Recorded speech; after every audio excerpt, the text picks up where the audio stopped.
Hello, everybody, and welcome back to another edition of the Hey, Are You Still There podcast. This is Mike. And Beth. And Beth, you're back from Atlanta. Yes. How was that week? You spent a whole week away from the family for the first time in Atlanta, because last month when we went, I was there for a week. Josh was there for 2 weeks.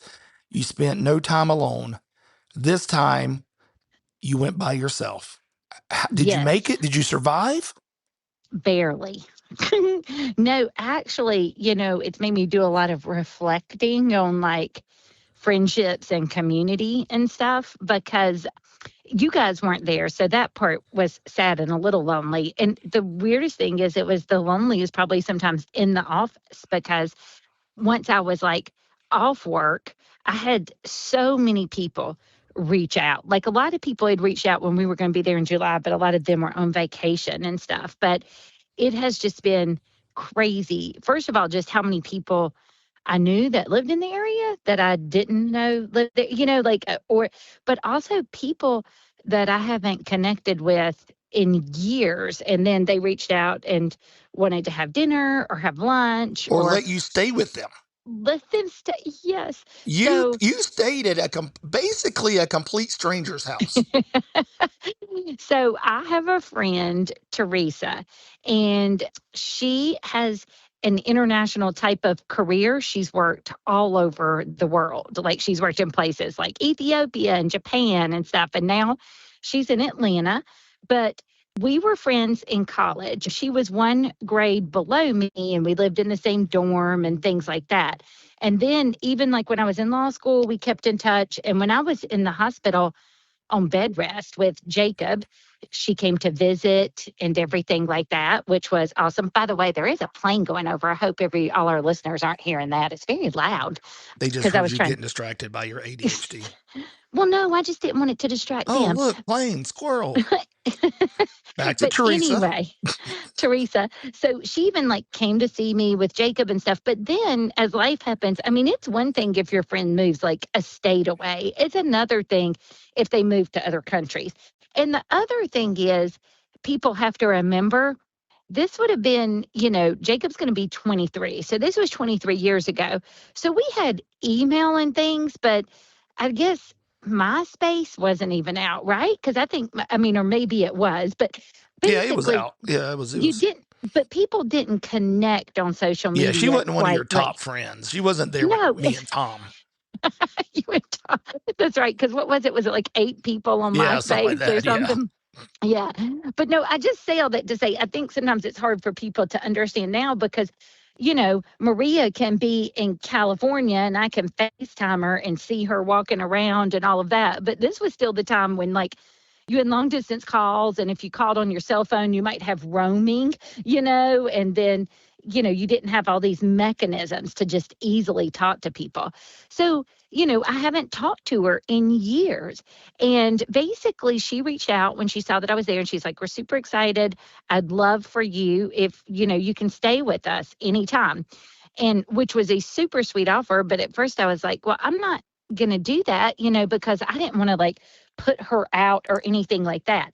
But as my unfortunate luck would have it, 2 things were happening this past week. One, move-in week at Emory. So every undergraduate in the world, that's going to Emory is coming there. And the closest place to stay is the Emory Conference Center.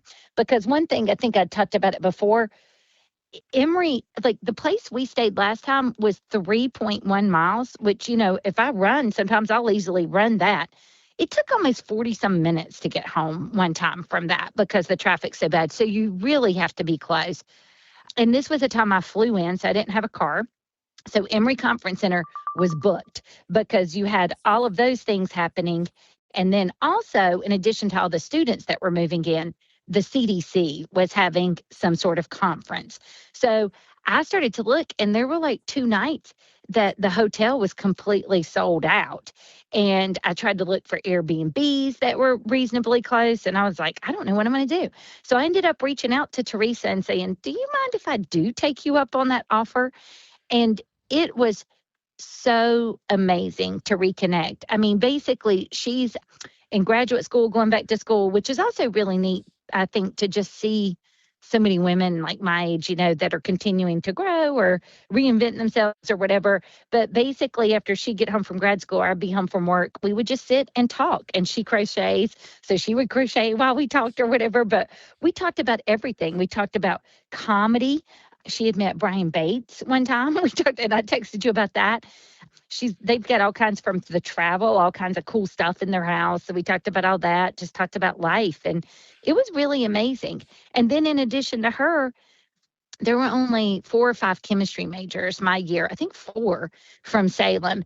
And one of the chemistry majors, Catherine, reached out and she drove, I think, over an hour just to have dinner with me, because even though she's in Atlanta, she's in the suburbs. And then one of my friends that works for the CDC was there for the conference, and another friend that I went to Salem with is moving her daughter into Emory. So we all met and had breakfast. So if you had so many, I mean, it sounds like you were the belle of the ball. If you had so many women reaching out to you, why were you calling me, telling me I'm so lonely, I'm just going to come home? Because I was having a really bad day, I think on Tuesday. There was something going on and everybody was like in meetings and stuff. So I'm just there at the office. You know what it reminded me of? It Crazy. reminded me of when we went down to Atlanta last month. Mm-hmm. We left on Monday. On Tuesday, Maria was like, when are y'all coming home? I'm so lonely. And I remember I called my mom and said, hey, can you reach out to Maria? She's lonely. And my mom was like, didn't y'all just leave yesterday? And that's what I thought on Tuesday when you were calling me. Like, I'm so lonely, I'm just going to come home. I thought, didn't you just leave yesterday? Well, unlike you, some of us love our family and love people. We're not antisocial. Like that thing, what was it, your thing? Oh, your mom got you something for your birthday that said, I want to be where the people aren't. Yes. Like, I want to be where the people are. You want to be where the people aren't.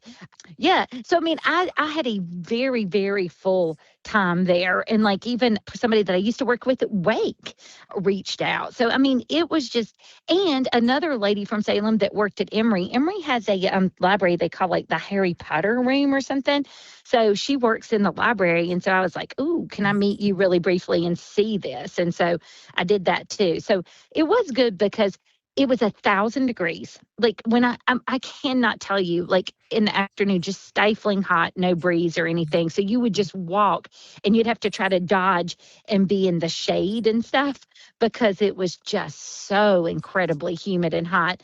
But I did get to see a little bit more of the campus. And I feel like every time that I'm there, I'm like learning, a little more, like figuring out a little more about how to get around and just the campus and just feeling more at home, if that makes sense. So, well, yeah. And next time you go, I'll be with you again. Oh, yeah, because that's right. Because we will be going to a wedding the weekend before and then driving there. Yeah, then we'll just drive down to Atlanta. Yes. So I'll have a car. So it's funny too, because some people, it's kind of it's a hard dynamic because getting there from Greensboro is not terrible, but if you fly, but coming back, the Atlanta airport is just unpredictable and big and incredibly crowded. I mean, just crazy crowded. Charlotte is too now, but Atlanta's crazy. And so the thing is, I think because my flight was delayed and stuff, it probably took about 6 hours to get home Friday. Which is crazy because you can drive it in 5. Yeah. I know. But then driving, and so it's hard to know what to do because then if you drive, you have your car there and it truly isn't. Atlanta is not a city that's like, I think you need a car, and a lot of other people I talked to too, because even though you have the MARTA and some public transportation, it's just spread out. It's got all these pockets of stuff. It's really kind of a. And speaking of cars, you got to experience what Josh and I did last month. You got to ride in a driverless Uber. Yes. Oh my gosh. So last I didn't think you would ever do. I figured you would think it was too risky. Oh no, I was so excited as soon as that popped up. So you can put on your Uber app. Is it Waymo or Waymo? Waymo, I think, or something like that. Yeah. Waymo, yeah. So you can put in the app if you prefer those or want to get them. And they're everywhere. And like one day I caught an Uber and one was just sitting out there and I'm like, why can't I just go get into that?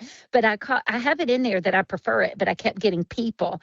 And then on Friday when I was going into work, that's what came. And it's just so funny because it has like, it'll have like, it's got this little thing on the top that looks like the old, police sirens, like on Andy Griffith or something. If somebody just stuck one on the top, the one But thing, it's and it'll like, giant. It's a lot bigger yeah. than that. Well, the thing on the top, but it'll have your initials. Oh, Like it yeah. had Yeah. I BG know what when you it, mean. Yep. I'm talking about that little Yeah, the thing, the little, little bitty yep. one. Yeah. Yeah. So it has like your initials. So you know you're getting in the right one. And then because you guys had done it, I was like, well, if I go put my luggage on one side and shut the door, is it going to think that, I'm in the car? Because I couldn't remember how it knows when to start and everything. But like when you get in, it'll be like, hello, Beth, buckle up or something like that. And then you just press the button like that you're ready to go on the screen. And when I was leaving, it went really slowly through the neighborhood and the speed bumps, but there is one left turn that I had to make. And I was like, it's a lot of traffic, but it did great. I mean, I'm it telling was you, I such a felt safer crazy. in that than I did with the human drivers. I know it's crazy. I think I don't know how. I don't know. I mean, it's such a different experience. I don't know. I mean, it's just you can't describe it until you get in it. And at first, of course, you're like, wow, this is really different. This is, and you're like, I don't know, videoing and looking at it. But pretty soon you're just like, okay, this just feels normal to have this car driving me. You hear its little turn signal, you see the steering wheel turning. I mean, but you just get used to it. And Well, then it just drops you off. And it's very crowded because it was move in where I have to be dropped off at the med school. And so, it was slowing down. And it even told me, like, trying to find a place to park or finding a place to park or something as it tried to pull up. So it was really neat. They are controversial, aren't they? Because, like, you don't have to tip or something. Isn't that what we'd heard? it's Like, not, some that's not people don't. controversial for me. Well, I guess like the people drivers are like, think, I don't know. Anyway, but so I think I they left might them a not pint like of it. windshield washer fluid in the back seat. That was my tip. Oh my gosh, is that one of your jokes? One of It your new should be. things? Not a very Yeah. good one. Gosh. But yeah, so I was gone, and then but y'all, I guess, held it together as best you could here without me. Yeah, I mean, I don't even know the last time I saw you. Yeah. I guess that Well, we're you recording this podcast on Sunday. So on last Monday is when we left bright and early. I think we got you at the airport at like 6:45 or something in the morning. And I haven't seen you since because while you why were in don't you? Atlanta, I decided on Thursday I was just going to take a spontaneous trip to the mountains. And you're still there. I'm still here. And Do you want to talk about your excitement though, driving up there? yeah, I'll tell that story. I got some other exciting stories for you too. I haven't shared yet. Oh boy, That I can't I wait. can't wait to get your opinion on. Um, Okay. so yeah, so as we've said before, we have access to a cabin that we can use if it's available, and so it was available, and so I just decided, all right, I have a meeting in Winston on. It was actually Friday. I'm sorry. No, was it? No, it was Thursday. It was Thursday. Yeah, I had a meeting in Winston on Thursday, and I decided after that meeting I was just going to drive on up. So I'm coming up Highway 77, and they're doing construction as they all. I feel like 77, 85, they're always doing construction on those roads. Yeah, it does As feel soon that as they way. get it widened to 3, they want to widen it to 4 lanes. They want to widen it to 5 lanes. It's just crazy. So this part of 77 is still 2 lanes both ways, and they've obviously cleared out the middle where they're going to be putting at least one more lane on each side. And so there's construction going on in the middle of the highway. They have those big concrete barriers that kind of go down the left hand side. If you're, as you're traveling, they're on your left. And I was in that left hand lane. And as we're driving through, a dump truck decided, I don't know if he missed his turn. I don't know if it snuck up on him. He wasn't paying attention or he was just careless. But the turn in to get to the middle where the construction area was, he just hit the brakes and decided to whip it in there, turning left into this area. Well, we're all going. I mean, we're not even going the speed limit because it's a construction zone and it's bumper to bumper traffic, and so we're probably still doing, I don't know, 55 maybe, but literally it's bumper to bumper at 55. This dude hits the brakes and goes to turn in, and then everybody behind him starts hitting the brakes. And I was like, I'm going to hit this car in front of me. But I was able to come to a stop without hitting the car in front of me, thank goodness. I was worried the car behind me because I'm watching the car behind me the whole time too. I'm like, she's not going to be able to stop. Like, she's going to hit me or I'm going to hit this car in front of me. But I was able to come to a stop. She was able to come to a stop. And I was like, so when I looked at my rear view and saw she had come to a stop, I'm like, all right, we made it. And I looked back around to the front, and then all of a sudden, bam, I got rear ended. I looked back and she's spinning in the road. And the cars in front of me had kind of kept moving a little bit. So I just kind of got on the gas and tried to get out of the way and looked in my rear view. And it was like bumper cars. When it was all said and done, there was 6 cars, including mine, involved in this pile up. 4 of the cars were totaled. I mean, just totaled. There was 2 tractor trailers involved. One of them stayed. The other one left the scene. Which And is then the just dump truck driver, mind-blowing. once he saw what had happened, he turned out and left. So it was chaos. We stood on the side of the road for 2.5 hours. The poor state trooper who was assigned to there, because ambulances came, fire trucks came. They took 2 ladies away in an ambulance. The state trooper went and got all of our, he got all our stories, and then he came back to us and he said, I'm sorry, there's a bunch of missing pieces. Like, some of this isn't making sense. Because the one driver was like, nah, this guy hit me. And the other guy was like, nah, I didn't hit him. I hit this other person. And so it was just nuts. And so it was the first time I've been in an accident like that ever. And I will say, fortunately, obviously, I wasn't hurt.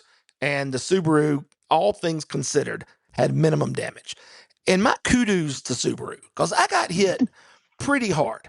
And that back Right. bumper needs to be replaced, but that's it. Like, it held its own. So, That's awesome. And that was what was so scary because when you sent the pictures, I was just like, what in the world? all the cars you saw, they're mangled. I mean, Yeah. it was crazy. And if we had been going faster, it could have been a lot more Right. damaging. But I think, not that 55 isn't fast, but I think Right. enough cars were slowing down. We probably were all getting hit at around 30 miles an hour. Right. But man, it was something. It was crazy.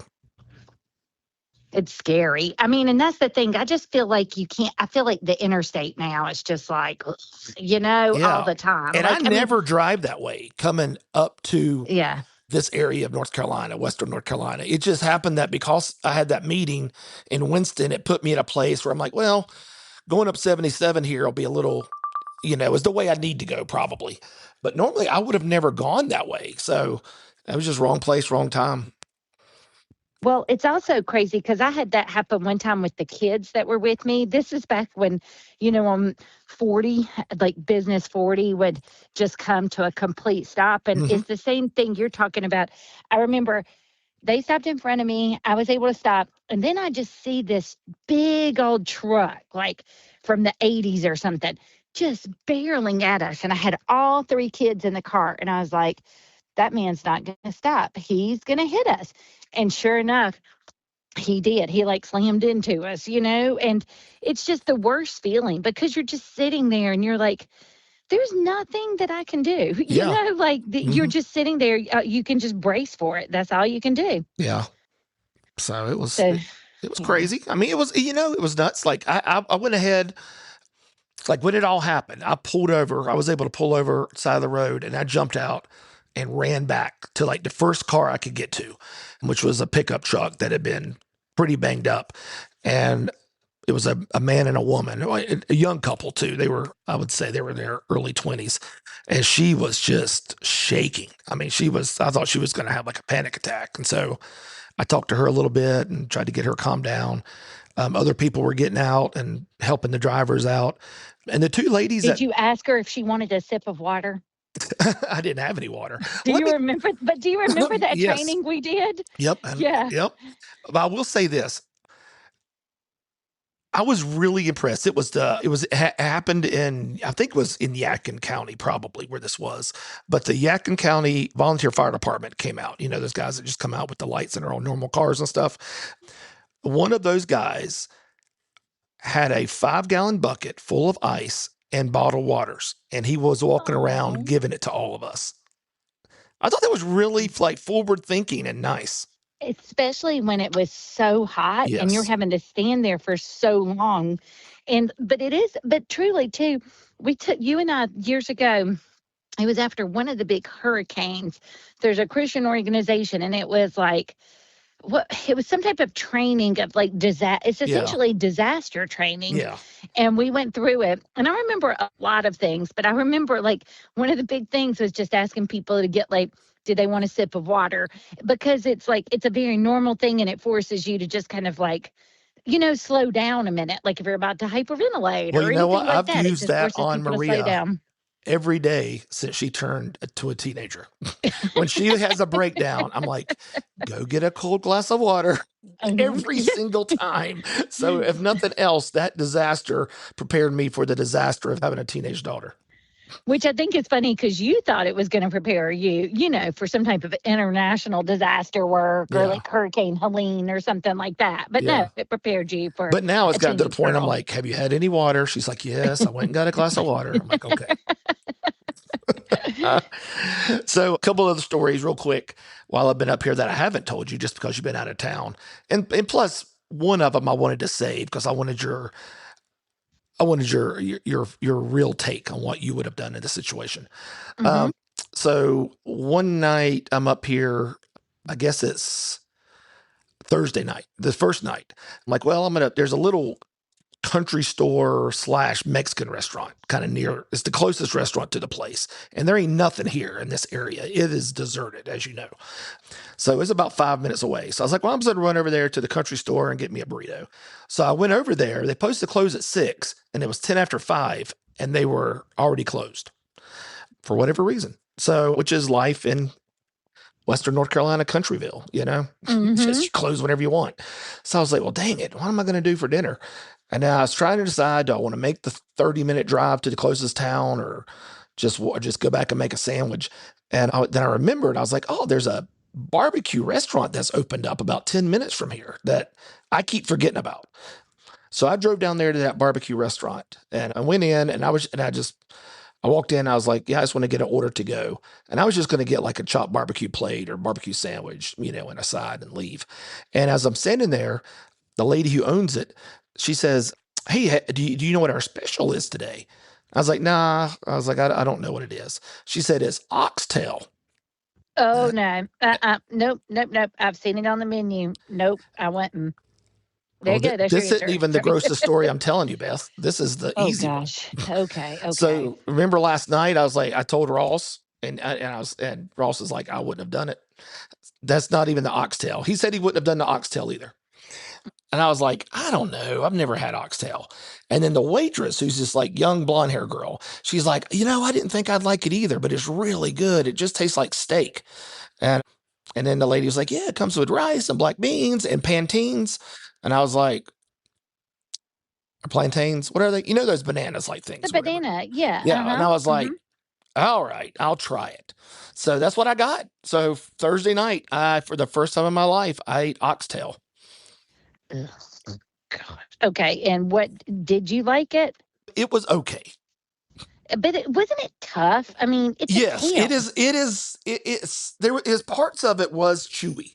It tasted like a chewy steak. Other parts of it tasted real tender, like a roast that you would cook in a crock pot. So, well, I don't like things too that are weird textures like that. I mean, that's when, we've talked about it. That's why I don't like coconut, because it tastes kind of gritty, or like cuttlefish. I remember one time when we were traveling. And they have big round bones in the middle of them. It's literally the cow's tail. Ugh.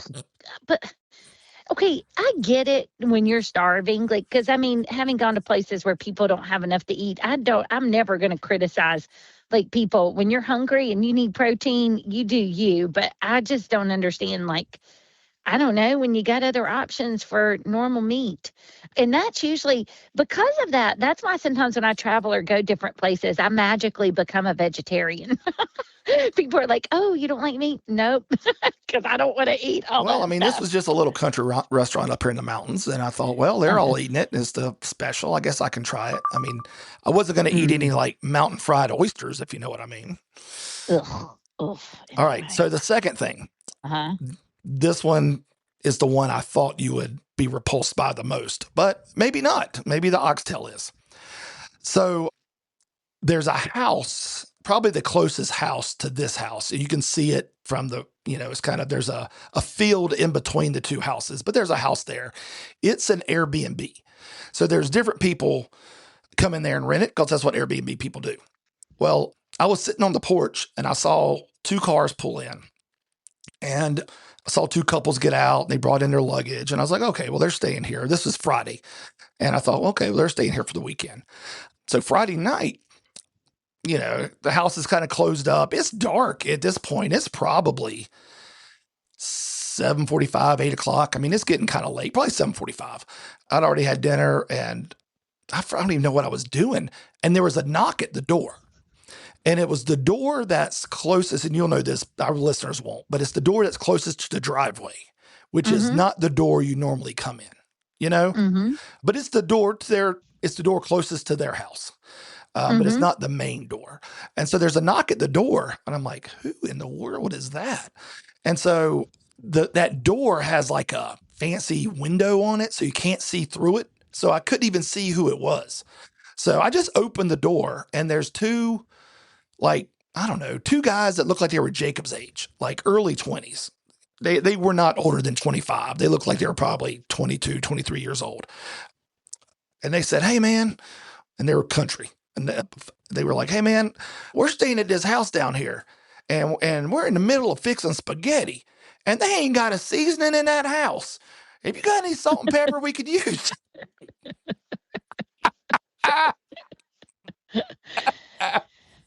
Would you ever stay at an Airbnb or a VRBO? That's like go to the neighbor and ask for salt and pepper.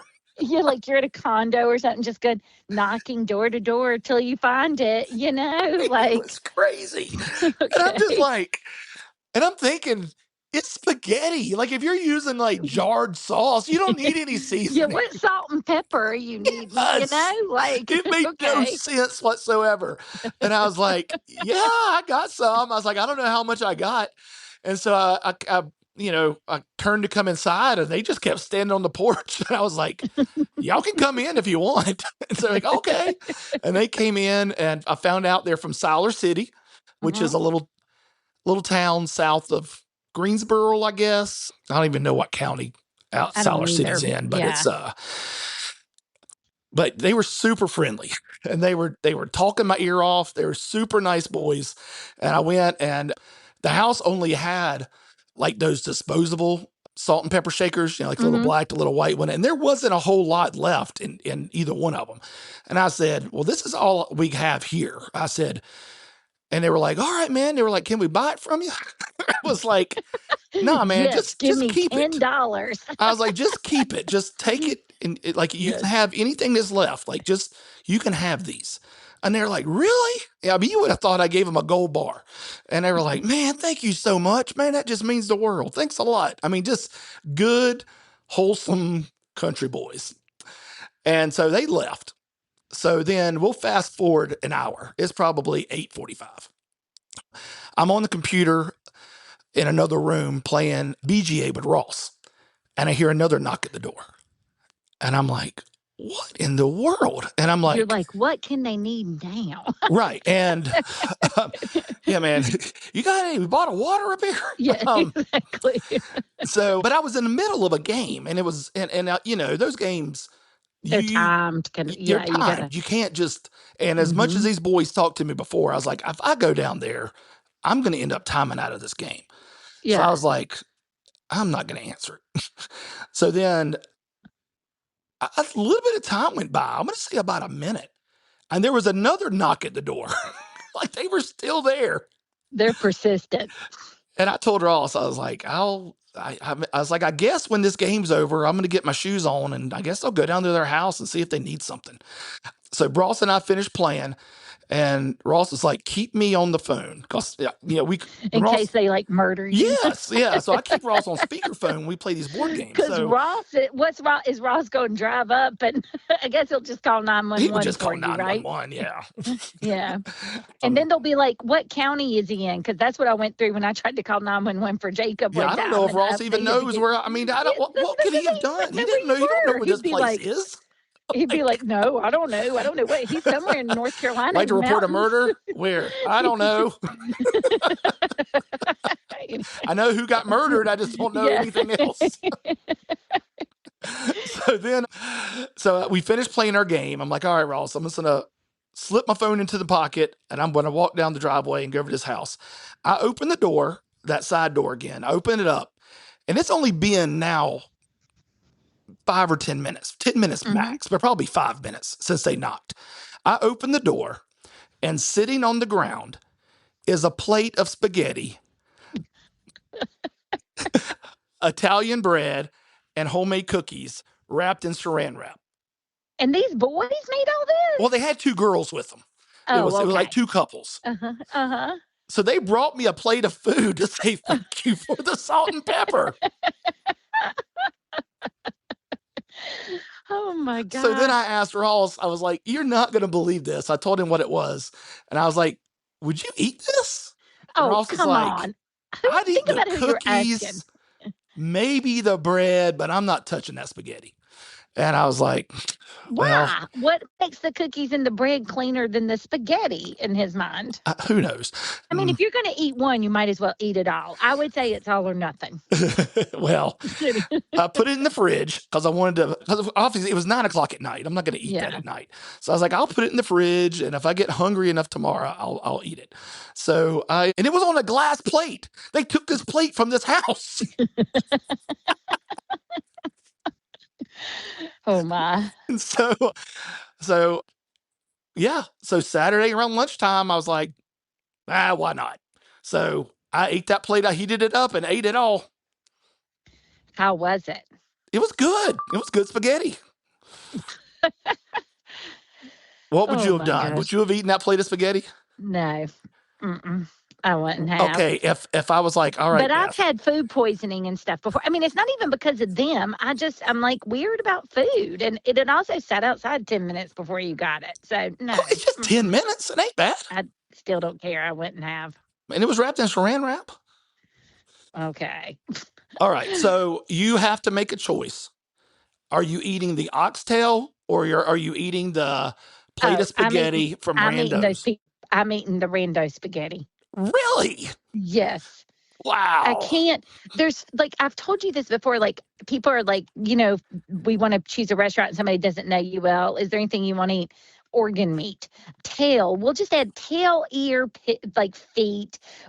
So parts of the animal that you probably definitely wouldn't want to eat, as well as organ meat, like liver and stuff.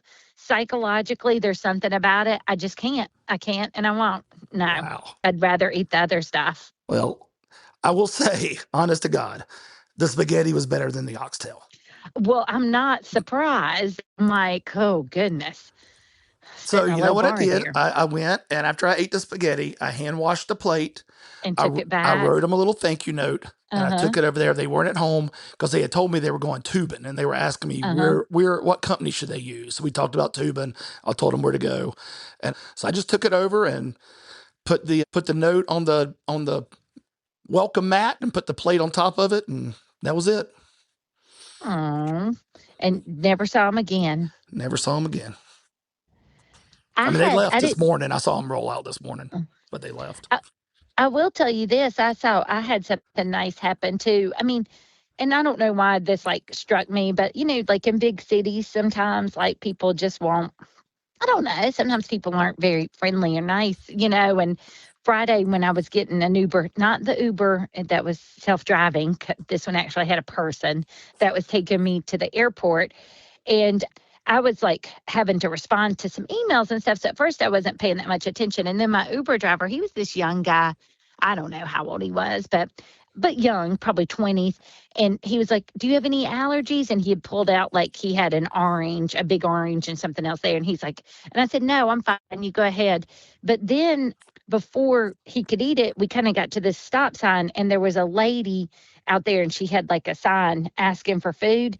And he rolled down his window and gave her his orange. And I was like, that is the sweetest thing, just that this guy, that was his snack for the day that he was riding around and stuff. And then he just like, he saw her and gave it to her. Now, So is it bad that as you finish that story, I'm thinking that driver and that woman are in cahoots? And he's like, so that people like me will give her an tips. orange, she's going to give me a bigger tip.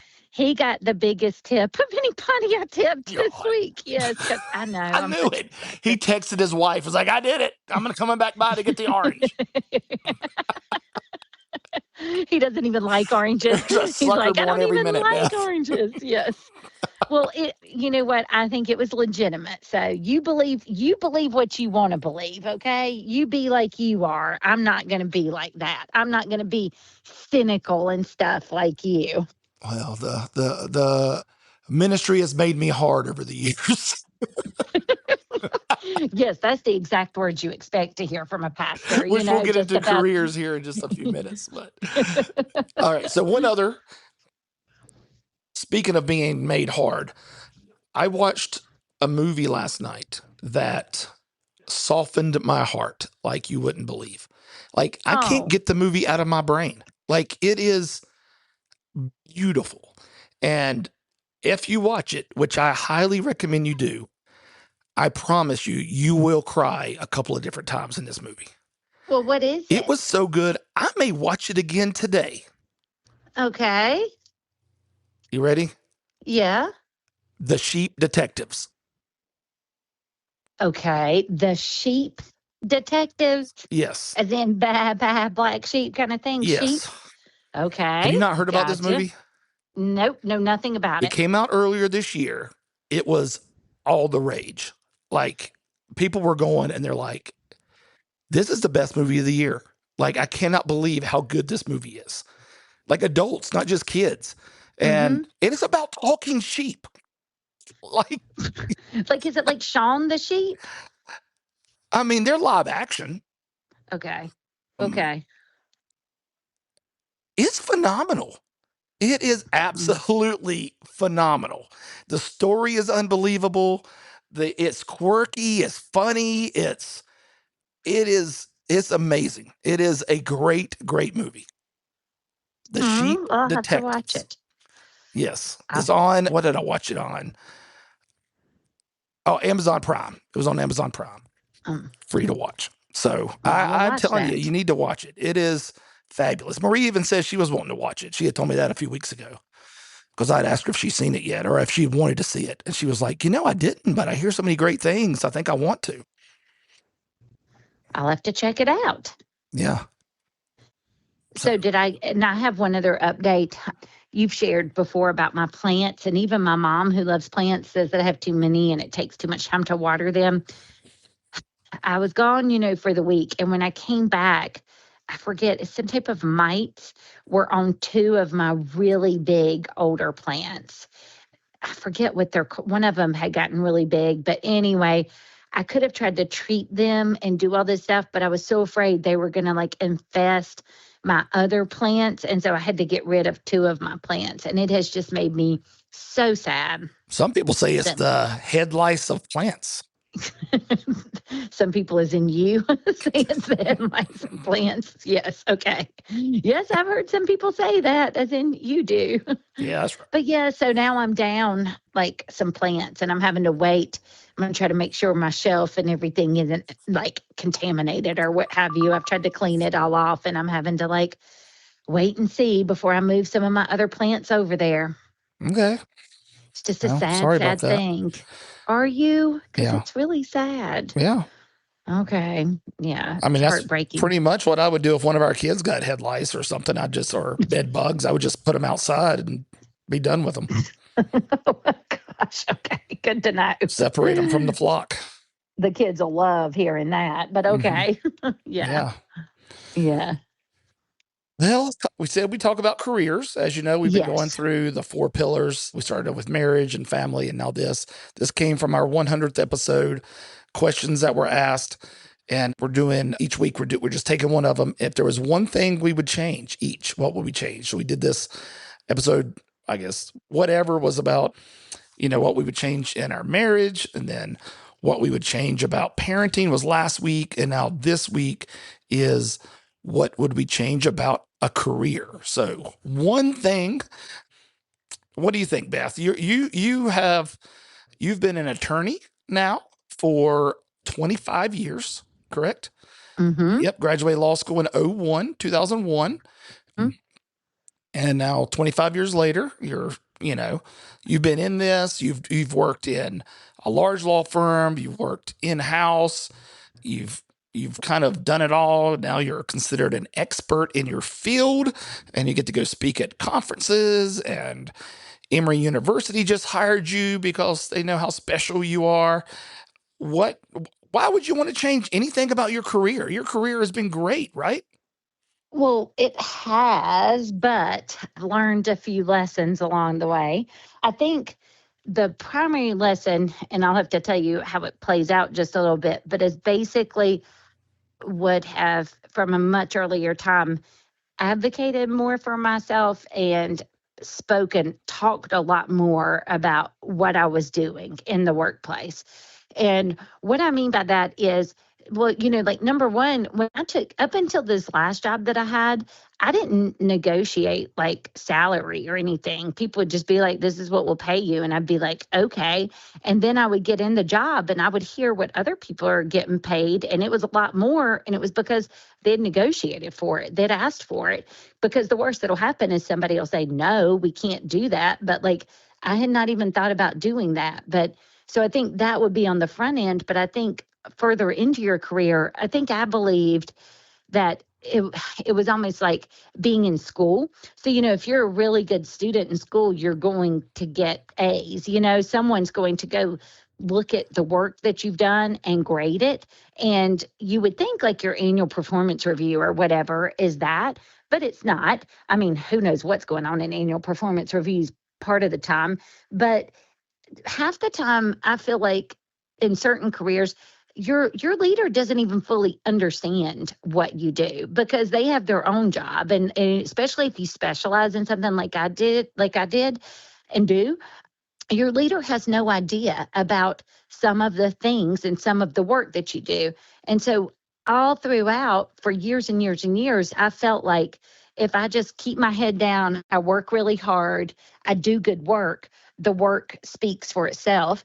And unfortunately, that's not true because I've noticed that a lot of the people I think that get recognition or that like move up, they talk a lot about what they do. And I don't mean in an annoying way, but like they may do reports. Like one of my bosses, when she came in a few years ago, she started doing like a quarterly report and then an annual report about our office, just highlighting the stuff we've done. So I'm not talking about even in a braggy way, but like, hey, we managed this many cases, we mentored this many people. And it gave somebody like the dean or somebody something tangible to look at. And I would always feel like those things were like self-promotion or something like that. But really, it's just making sure that people actually know your value, because I think particularly in the work that I do, my work's very preventative. And if I do really good work, people are never going to feel any consequences or bad effects. Like if I do a good job, I'm going to prevent a bad lawsuit. Or if I do a good job, I'm going to prevent something from going really south when like a faculty member leaves. So the better you do at a job like that, the less people know about what you're doing because you're just quietly doing the work and no one's seeing it. And so you're saying you should have been more like bombastic and like telling people what you were doing. And look at me, I'm the woman. No, not like that. And that's what I didn't want it to come off because that's like gross. I don't, like even if that's how you have to work to get ahead in the workplace, I just prefer not to do that. But I think it's more about making sure that people know the good work that you're doing, not just for you, but for your team. Because that's the thing I've seen in my job at Emory. They also do like some of the conflict of interest and work and things like that. Again, work that's very behind the scenes, but has a really high volume and is really important work. How's anyone going to know if they're just quietly doing the work? It's not something people think about until something goes wrong. So as long as they keep doing a good job, people won't know. So, it's more about like, how do I make sure people get it? And I think the other reason we don't do that in the workplace is like, sometimes these are things, one thing I found is like some of the papers I've written or talks I've given, like when I go later, I'll tell somebody, I'll be like, well, it wasn't like brain surgery, what we came up with. It was really common sense. Like, hey, we came up with a plan where we get all the relevant people and decision makers in a room before we make a big decision. That seems so basic, that you're just like, why would anybody need to have someone come to speak or to think about that? But it's crazy because when you're in the workplace, those are the things you see that go wrong. And then people dismiss these small things that you do or the things that you may think seem like common sense. People dismiss it. But if it's such common sense, then why has it been falling apart and not working for all these years? People weren't doing it. And so I think it's important, too, to just have that time to reflect, because I feel like it happens with our nonprofit, with the Hope Center. It's so easy to get caught up in all that you need to do. So like or my job, if I finish a case, it's like, well, I'm finished with that case. It's time to do the next one. And there's not a lot of time to sometimes just sit and reflect or think about, what did I learn? What did I accomplish? Can we celebrate for a few minutes? You don't have the time to do that. And so I think it's important to make sure that leaders know what you and your team are doing and the value that you're adding. And I truly have only had that real insight probably since I turned 50. So like in the last year or so, I have not been doing that at all, because I was just always like, if you work hard, your work speaks for itself.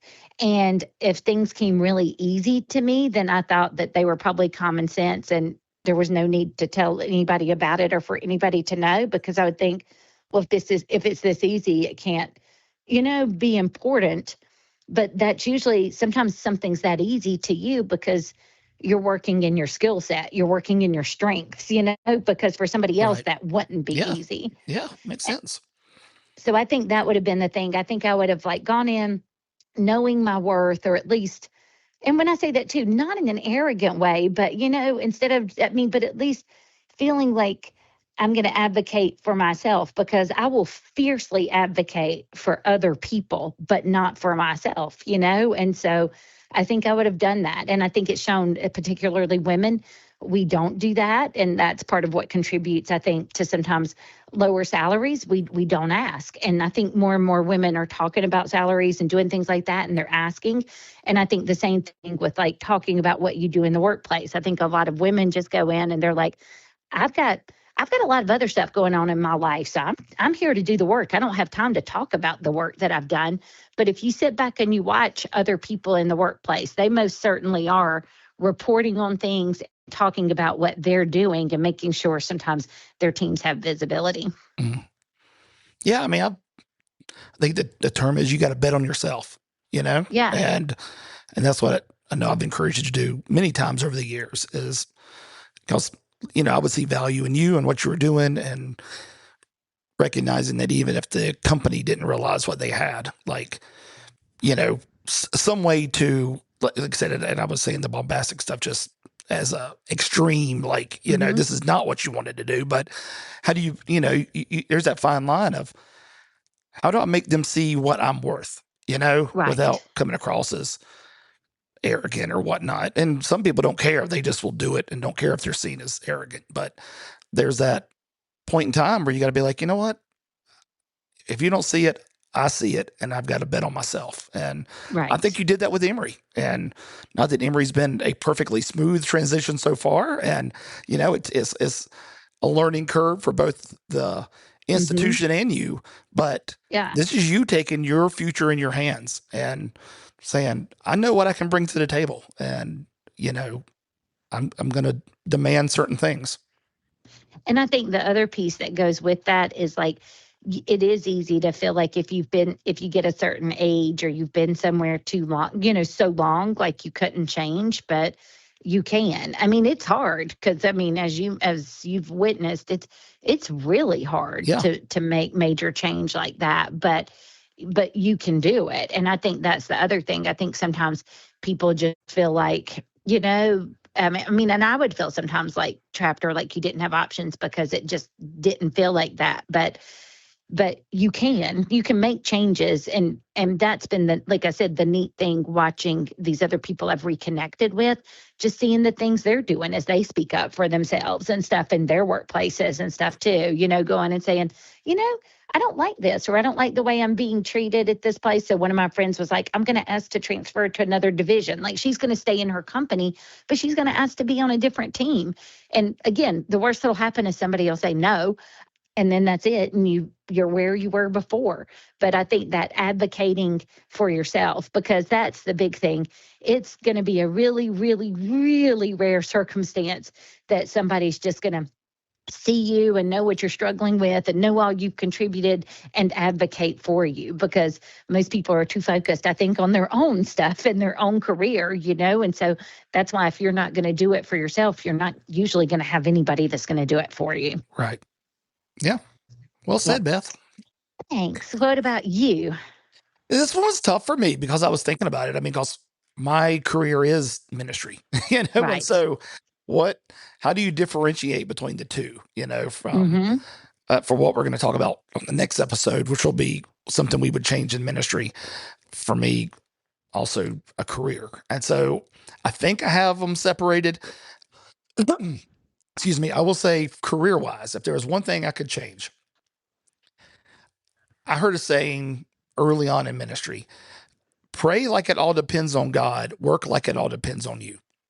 And for a long time, I was that workaholic. And, I was raised in a church, great pastor, but he was always doing something. He preached 3 times a week. He was always going to nursing homes. He was visiting hospital. I mean, he was just on the go constantly. And so that's what I saw as a pastor. Then I go work at the mega church out of college, and it felt very corporate, like you were in the office 9 to 5, plus you had all the other extracurricular stuff. So, I mean, you're working 60, 70 hours a week, it felt like at times. And then the church that I first got hired at as a youth pastor and children's pastor, the pastor, Jim, is still a great friend and he's one of my mentors. But even Jim would say, I would think he would say now, he's a bit of a workaholic, I mean, he's definitely the roll up your sleeves, work, grind it out, do it yourself kind of thing. And that's a bad combination when you have a perfectionist mentality, because what was communicated to me through ministry, through a career, I should say, through my career was, if you want something done right, you got to do it yourself. You got to work extra hard to do it. And it's got to be perfect, like, and so that was really hard. I mean, that led to, burnout, at least once, if not twice. And because I tried to do it all myself, I wouldn't ask for help. I would just, I would ask for help and then they would help me and I'd go back and change what they did. Like it was just, it was just bad. And so, I mean, I tell people now all the times, like, I feel like I'm working less now than I've ever worked, but more is happening. More is getting done now that's ever been happened before, because I stopped relying on me and I stopped pushing myself to where I was just totally burned out. So I feel like I have more to give. And, that affected everything. It affected our home life. It affected my emotional and mental, capabilities. It was, I don't know. I mean, what do you think? I mean, does that sound right? Oh, it does. And I think about now, like one thing that's a testament to what you've done, though, but what I would say is also good leadership is now as we put things in place, because people ask us all the time, like, how do y'all do all that you do with Project V3? Because I think they think that we're probably at the Hope Center every Wednesday and Saturday that it's open, or, that we're at every event for church or what have you. And we're not, because you've put different leaders in place to do those things. And I think things are thriving more now than probably they ever have. But how many churches have we seen, that when the pastor leaves or dies or retires, the church just kind of falls apart, or the church can't make it, or no one, because, people are at that point so dependent on their leader. And to be a really good leader and visionary, you should be able to train up other people, mentor and train up other leaders that can share your vision and help you do that. And look how much more we can accomplish. We would never, ever be able to have what we have if you were still in that old mentality, because you would just be so burned out. There's just no way. You wouldn't have even taken on probably the Hope Center if you'd have still had that mentality that you used to have. Right. Yeah. Yeah. So, I mean, for me, that would be my thing, is share the load. Mm-hmm. It doesn't have to be perfect.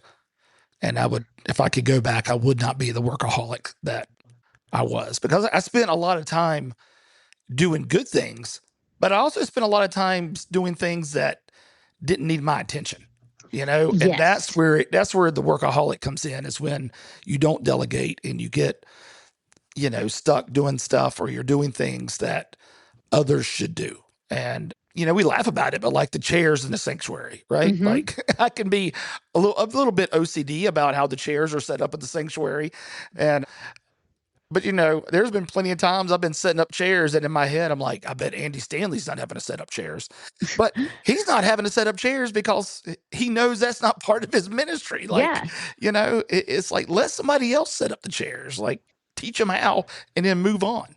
And that's, it's those kind of things. Think is that you want to do it with excellence, and you always did. Like you said, the perfectionist wanting to do it with excellence, but then we convince ourselves, like with our pride, that like we're the only ones that can do it. And I would do that at work. Like a problem would come in, and instead of being like, okay, I'm here as the lawyer to advise on this matter, I felt like, just because the person called me and the problem came in, that it's mine not only to advise, but then to figure out every step of the way how to fix it, and then make sure that it was fixed. Right. And, that's kind of the way you were approaching everything in ministry. Of course, you wanted it done with excellence, and it would have looked bad if you came in and all the chairs were crazy looking, or the place wasn't clean or something.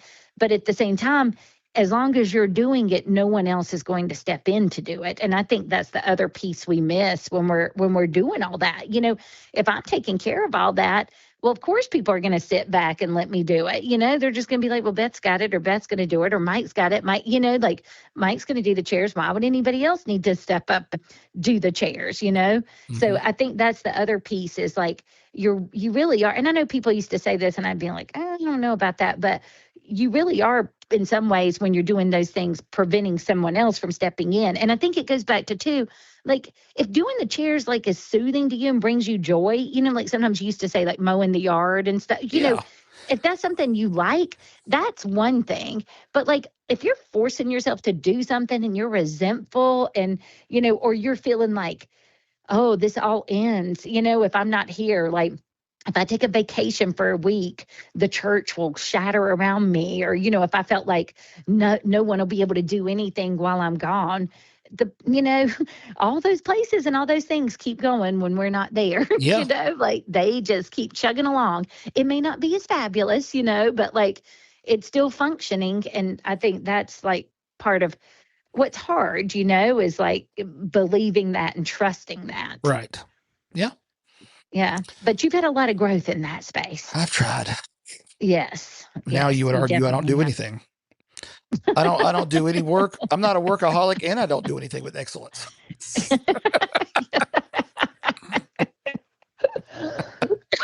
Oh my gosh. I think that you do a lot with excellence, but at least you don't have the workaholic piece. Well, that would be the last thing I will say, though. It's also in the workplace. I think for me, I felt, and you too, I think whether you realize this or not, but didn't you feel like too early on, a lot of our value was just in being responsive and being available all the time? Oh, yeah. Which I know you've taught a sermon and I've talked about it too. I even preached at church one time about one of your greatest, gifts is your availability. It's just, that's your greatest ability is to be availability, but not to the extent I think that we're talking about, because I just remember too, that was another way I got burned out. I thought if somebody calls me, oh, this doctor's calling me at 7 p.m., I have to answer it. Or, they want to have this meeting at 7 a.m., so I have to do it. And sometimes you do, sometimes it's part of what needs to happen in your role. But when you make it a habit of like, sacrificing everything else, like the times, like when you would feel like you had to drop everything for maybe somebody that you were counseling that like literally never changed and never applied any of the advice. And that happened to me a lot early on. Yeah. Yeah. Probably the first 15 years of at least of ministry was if someone called, I was there. But again, I think a lot of that was the way I was programmed, right. in training. That was your worth. Your worth was in being always there, always ready, always available. And no one can be. And also it goes back to too, that's one thing I'm being really careful in my new job about, like the things that come to me, I'm asking. So like, why is this coming to me and what's my role in it? And I don't mean that in a mean way, but I'm truly asking the question, like, if this is coming to me, what do you believe my role is in handling it? Because some things are obvious, but I've also learned, some things people just send because they don't know where else it goes. And just because you get the question doesn't mean you're the person responsible for answering it, And doing a good job and doing it with excellence is also that double-edged sword, because people know, well, if I come to them, I know they'll get it done. Yes. It's they know you're responsible. They know that you're trustworthy. They know you're a hard worker. So it's like, let's just give it to Beth. Let's just give it to Mike. They'll make it happen. But I think what you and I have also learned, though, is the problem is then you end up taking on so much that you're not able to do anything truly with excellence anymore. Right. And that's why I've tried to be thoughtful now about like, what do they really, what's the highest use of my time? What is my employer really paying me to do? Are they paying me to like, I don't know, write this 3-sentence email that anybody could write? Or are they paying me to do this complex investigation or put together this new process, and am I really the most well suited to do it based on my skill set? Because that's the other thing is sometimes we were in there trying to do stuff that like we didn't know what we were doing, where if we'd have just gotten it to the right person, they could knock it out in no time. Right. Yeah. Yeah, we've learned a lot in our careers. We have. That's why we're so tired now. Yes, exactly. Yeah. Well, good chatting, Beth. Yes. I think this was a nice podcast. So you're in town now for the next few weeks before we head back to Atlanta. Right. So anything else happening? Anything else going on with you? Everything's good. You're not on tour anywhere? You're not doing anything? I'm not what? On tour, doing book signings or getting ready to be Advent season's coming up. You got to start. That is one thing pushing, that I have wondering, to start talking to people. Yes, I have to get people to think about Advent and to do it. Yeah. Yes, that will be one thing. And there's already Halloween decorations out, like in Lowe's and places. So it's not. So I'm telling you, I think September 1st you can start pushing Advent season. Even though it's 1,000 degrees outside, and it sure doesn't feel like that, but okay. Which, have you heard the forecast for this winter? No. So there's, I don't know, El Nino, whatever it is. It's going to be the one that brings a bunch of cold. And they are predicting record snowfalls for the majority of the U.S.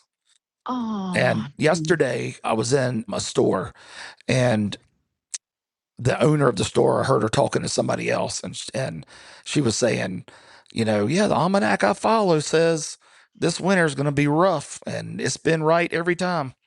So, all right. You know what? One thing you forgot to talk about, but you can talk about it super quick. Our boys and the Frog Hotel. I bet our listeners don't know what a Frog Hotel is. Oh, you know what? Let's save it for next week. Okay, we'll put that as like that can be one of the things, but you've got to talk about it because you said you were going to talk about it this week. And right now, people can still see it on our front porch if they want to drive by, but you're going to make them move it. So if people want to this see it, frog they're going to have hotel to is more come like a soon. Motel 6, and there's not a single frog living in it. So, yeah. Not yet. It's not fully done. We have some more work to do before the frogs like Then why totally even move put it on our in. front porch? Because that's where all the bugs are Oh, that the frogs need. Okay. Yeah, we'll Anyway. dive into this next week. Yes, next time. Yes.